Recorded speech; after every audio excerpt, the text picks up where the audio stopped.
Hallo, in diesem Video möchten wir Ihnen zeigen, wie man den Belegnummern-Kreis für die App für einen Benutzer bzw. Mitarbeiter in der Cloud mit dem neuen Einrichtungsassistenten anlegt. Wir haben diesen Assistenten ab Version 3.11 in das Programm integriert, um Ihnen die allgemeine Cloud-Einrichtung zu erleichtern. Sie haben zwei verschiedene Möglichkeiten, den Belegnummern-Kreis für die App zu vergeben. In der ersten Variante können Sie den Belegnummern-Kreis während der Einrichtung der Cloud mit dem Einrichten der Zugänge bestimmen. Wie das geht, sehen Sie in dem Video Einrichtung Camin Futura Cloud.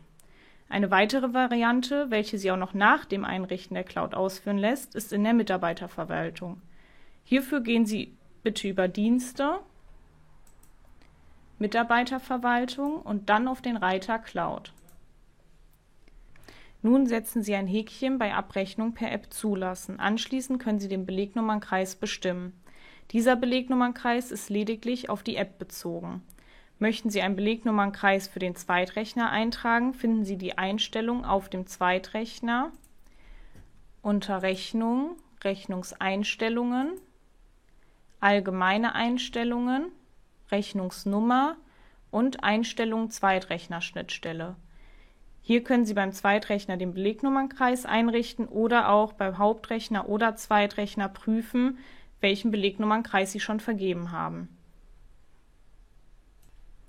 Der Belegnummern-Kreis für die App sollte fortlaufend von Ihren weiteren Rechnern oder App-Geräten angepasst werden.